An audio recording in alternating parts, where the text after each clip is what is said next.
welcome to Kamira's Kitchen. Today I'm going to show you a creamy, delicious, and super easy to make cheddar, broccoli, and potato soup. Baby, forget about Panera's bread. Honey, we eating that Kamira's bread, okay? Because this is much better than any restaurant soup.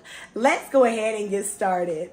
One thing I love about this soup is that there's absolutely so many vegetables. So of course you have broccoli. We're going to be using carrots, potatoes, onion, garlic. You could actually use cauliflower if you want.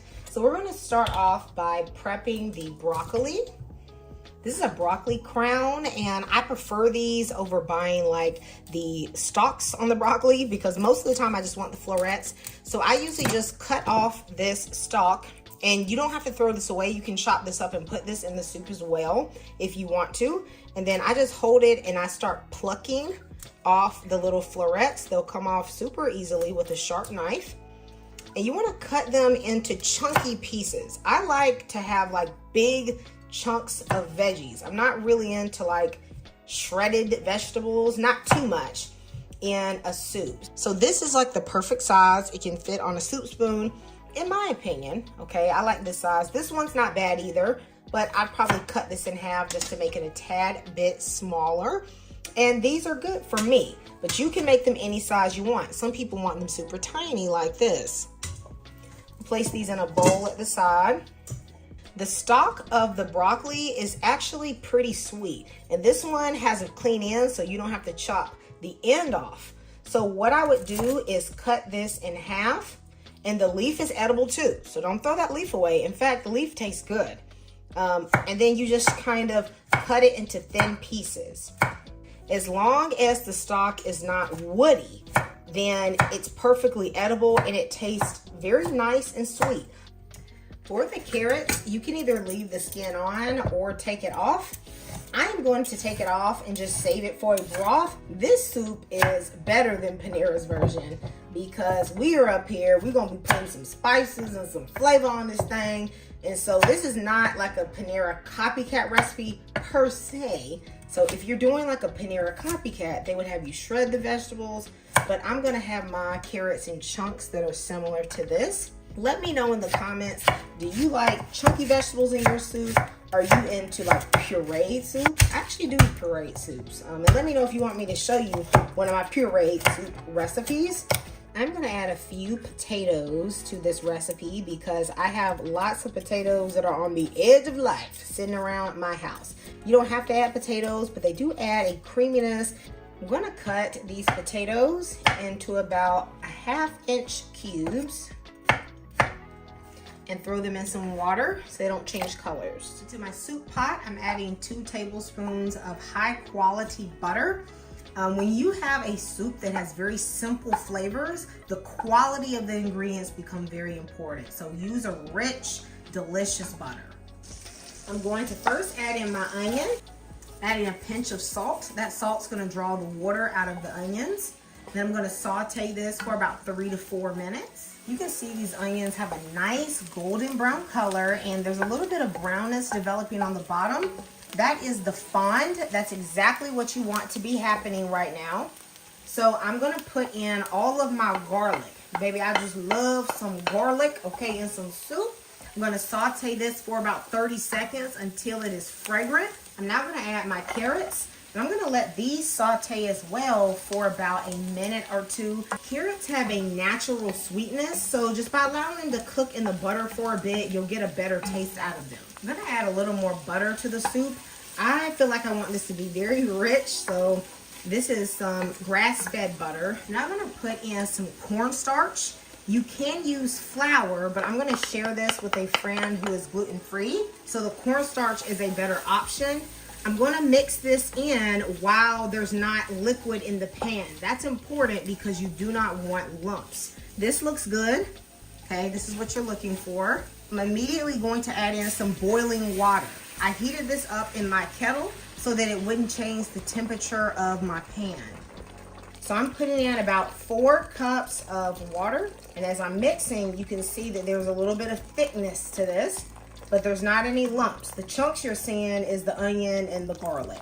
Since I didn't use chicken broth, I'm gonna put in about 1.5 tablespoons of low sodium chicken bouillon. It's important to me that this is low sodium because the cheese has a lot of salt and you want to make sure this does not get salty. I'm going to let this just melt inside of the broth. Then I'm going to season this with some white pepper. Pepper has a little bit of a kick to it. Plus, I like the white color. Want to be bougie like me? Go ahead and use that white pepper. I'm going to put a little bit of paprika and also just a little touch of nutmeg. Look, y'all, don't knock it till you try this, okay? Just a pinch of nutmeg tastes good in a cheese sauce or like a cheesy soup in this case. I have the potatoes. I'm gonna add my potatoes in, and I want the potatoes to cook for about 5 or 6 minutes before I put in the broccoli because these have a longer cook time. If you use Yukon Gold or the red skin potatoes, they're gonna hold their shape quite a bit better than like a russet potato or a white potato. Cover and simmer for about 5 minutes. Okay, it's been 5 minutes. I'm gonna check on my carrots and potatoes. You do want to stir this from time to time. Since there's that cornstarch in there, it might start trying to stick to the bottom and you don't want that to happen. I'm gonna let this simmer for about 2 more minutes. Okay, I've let this cook for 2 more minutes. Now it's time to add the broccoli. Okay, the broccoli is what I really came for. This is adding a ton of nutrition. All right, now how long you cook this from this point depends on how soft you want your broccoli. I don't like super mushy broccoli. I want it to be kind of al dente. So I'm probably gonna let this cook for about 7 minutes more and then I'll check on it. I know it looks really thick right now, but remember, we're also gonna be adding cream and stuff like that too, which is gonna thin it out. So I don't want initially to add any more broth. Push this broccoli down into the liquid as good as I can get it, all right? I'm gonna cover this up and let this cook for about 7 minutes on a medium low. It's halfway through the 7-minute cook time. I'm gonna mix this just to make sure that the broccoli is cooking evenly, because as you can see, it's really thick. So I wanna make sure everything has a chance to get inside of that broth and get some cooking and deliciousness, okay? Okay, so our broccoli has been cooked well. And the potatoes should pretty much be done. I'm gonna test one of the potatoes, okay? The potatoes are pretty much done. Something very important to the taste of this soup is that you use a good brand cheese. Now you don't have to use the most expensive cheese you find in the store, but it does need to be of at least decent quality. The reason is that the cheese is going to add a lot of flavor to the soup. So if you have a very cheap cheese, you're not gonna get that taste that you are looking for. So I suggest going with a brand that has a really good flavor. I like this Cracker Barrel cheese because I got it on sale, but I also like Tillamook, I like Cabot. They're not sponsoring this video, y'all, but if you can get a pasture-raised organic cheese, that would be even better. All right, so I'm gonna use about 2 cups to 2.5 cups of cheese, just depending on the taste. Turning the heat down to low because I don't want the dairy to start splitting. So first I'm gonna put in some sour cream. The sour cream adds a richness and a really good tanginess. You could also use crema. This is about 1/2 cup. Then I'm gonna add some 1/2 and 1/2, about 2 cups of 1/2 and 1/2. Y'all, milk ain't gonna cut it, okay? 1/2 and 1/2 is the way to go.